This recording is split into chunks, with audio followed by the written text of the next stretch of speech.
Hi, everyone. It's me, Krylios, Team Racing Productions MC and producer.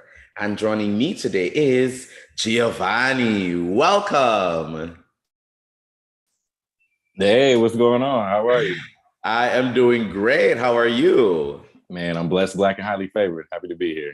Awesome, awesome, awesome. We love to hear that. Now, we love kicking things off here with just having our guests introduce themselves and talk a little bit about, their background and experience for our audience. So I'm going to hand it over to you. Okay, so my name is Gio, also known as Papi Gio, also known as Sexy Papi Gio, or Giovxanee.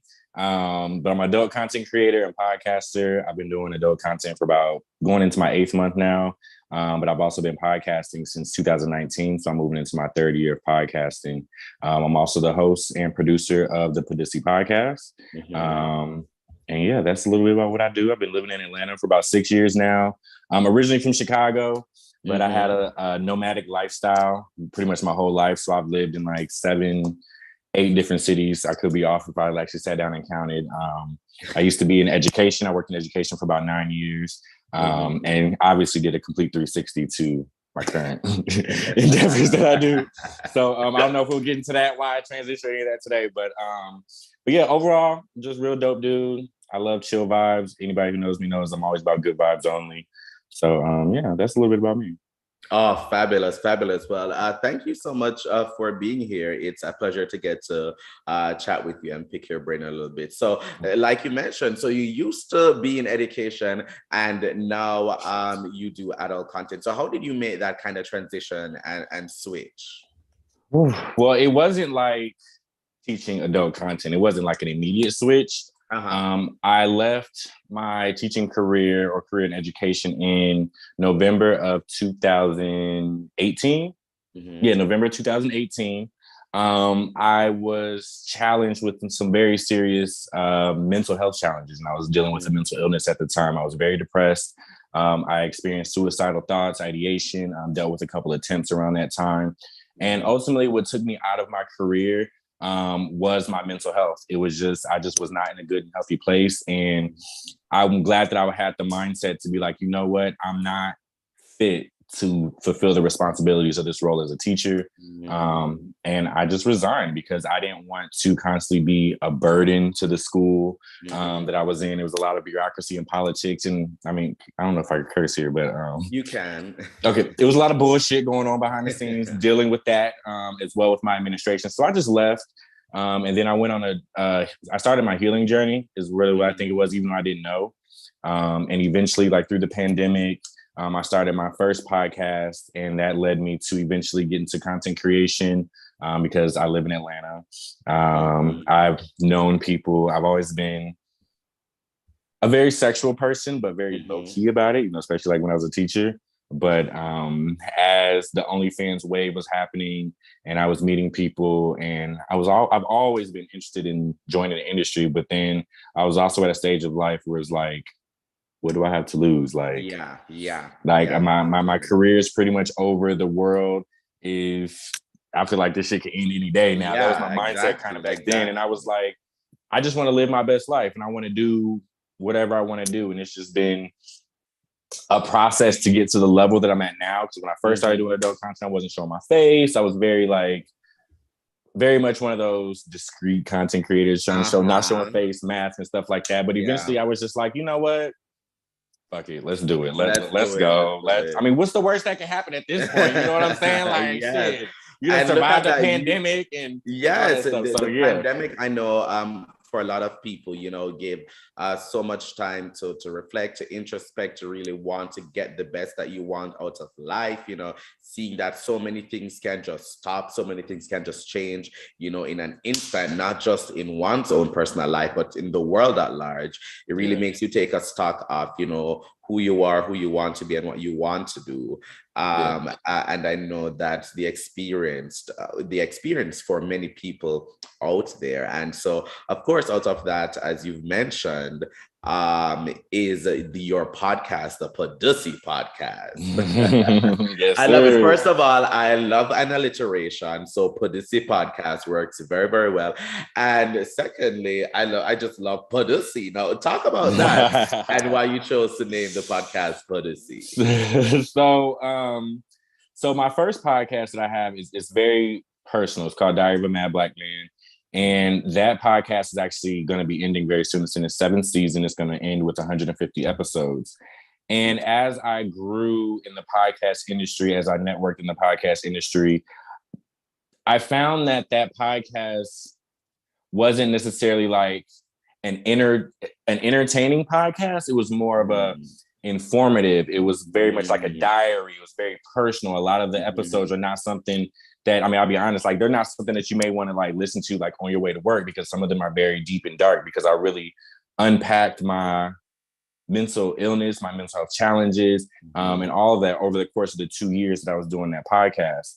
But when I was feeling like this was coming to an end, this chapter was closing, I knew that I still wanted to continue in the podcast industry.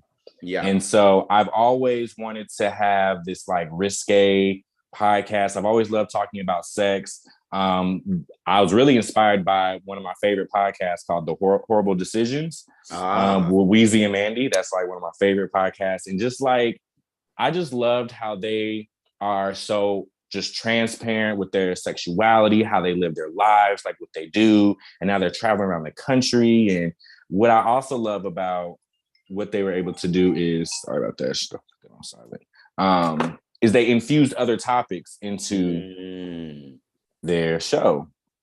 And so I was wrestling with this idea of, okay, I'm a content creator. How am I going to expand this platform? Because I know creating adult content is not a long career that I want to be having. You know, it's not something I want to do forever. But using my voice, having intellectual conversation, sharing and exchanging knowledge. I mean, that even goes back to me being a teacher. I love to do what we're doing right now because we're learning in a sense, and we're able to learn in a different type of way. And podcasting is a new media outlet that I find that I enjoy, I can do on my own. And so I wanted to do this. I came with the idea of the Content Creator Diaries, where I interview other content creators and porn stars on the show. That's one of the series that I have running through my show right now currently.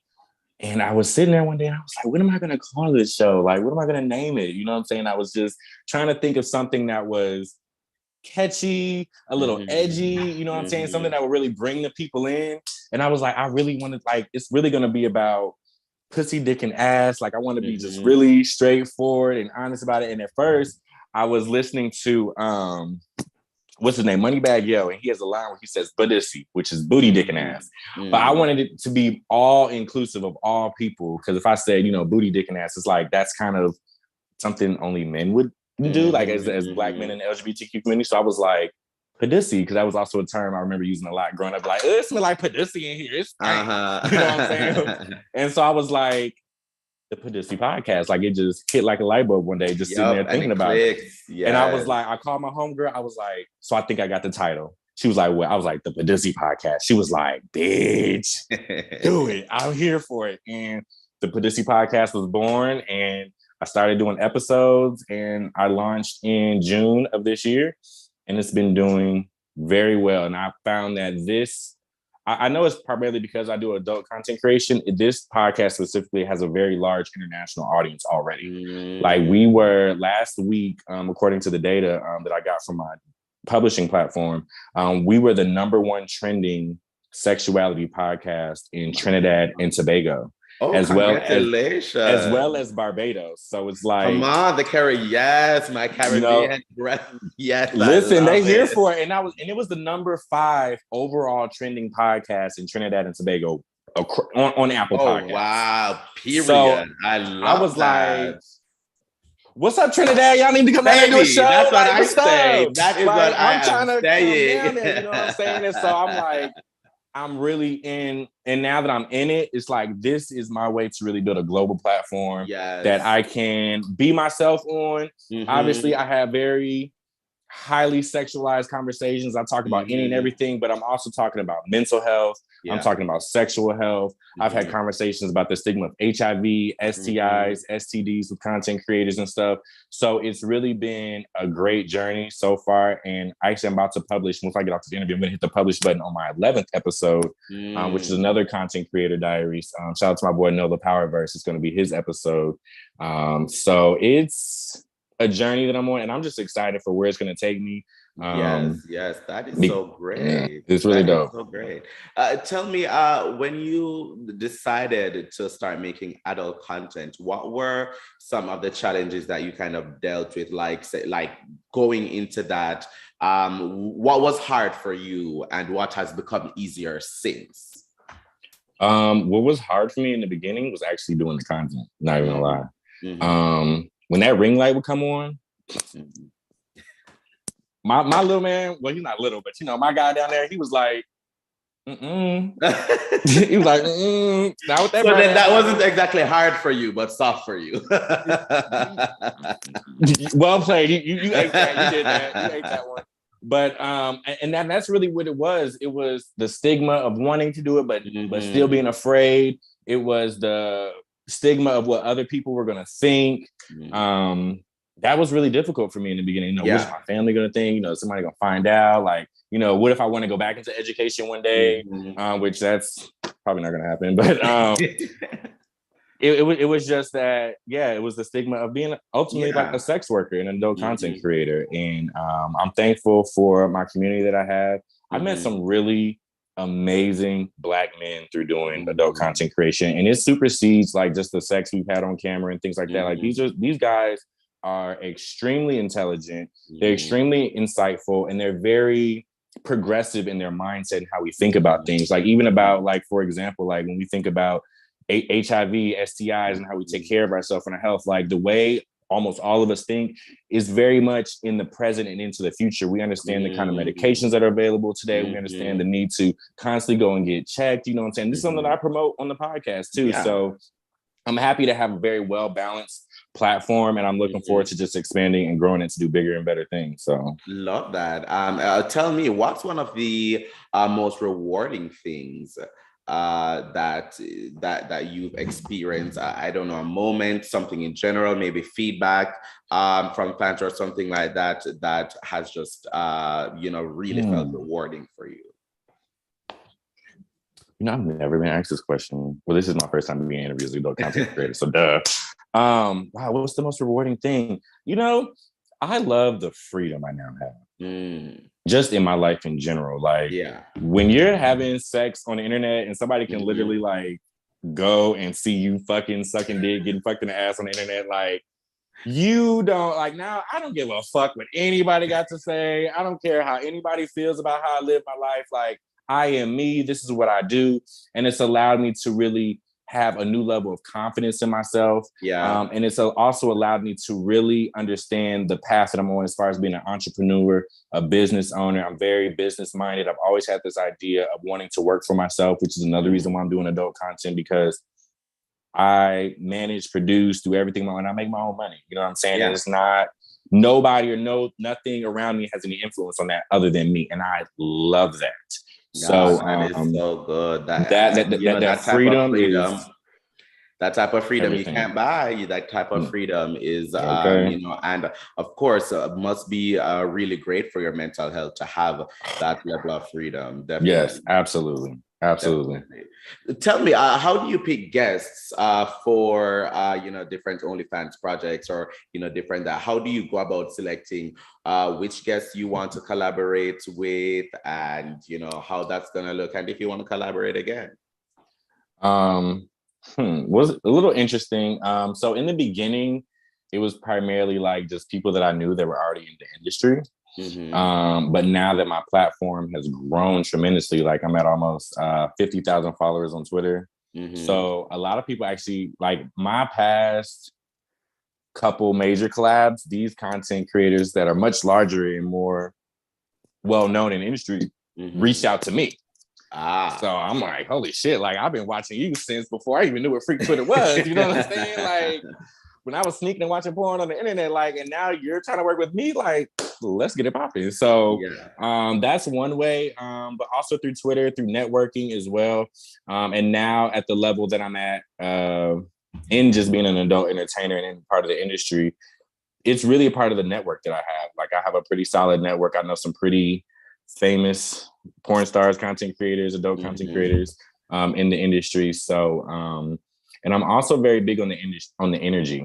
Like from those first couple, even if it's a message, a phone call, if we meet out somewhere, I'm very big on energy. And I feel you can feel the chemistry. Like, I know if you're gonna, when you meet somebody, like, ooh, we can get it in. You know what I'm saying? Like, yes. And so I've been very particular with that, especially lately, and now moving forward. And so that's the main way. It's mostly through Twitter. Then through that, I guess through collaborations with your adult content, as well as through Twitter, I assume that's how you also like select guests for the podcast as well. Yep. Most of, I would probably say maybe 70%, if I had to put a number on it, of the people that I've interviewed as far as the Content Creator Diary series, I've also worked with them like on camera. So like my new kind of thing that I'm doing as my persona as an adult content creator is I'm pushing P, porn and podcasting. So we interview P alliterations. Listen, I'm a Pisces pushing P, porn and podcasting. There you go. It just fits, you know what I'm saying? So I'm like, this brand is really coming together. Like, it is. You know what I'm saying? So it's a good time. Like, I enjoy it.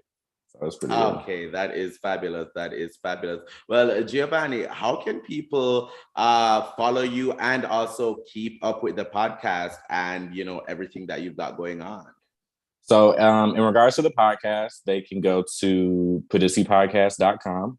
In order to keep up with me, you can either go to Giovxanee.com. That's Giovxan. Oh, look, come on, okay. It's my website. You can go to my website, Giovxanee.com.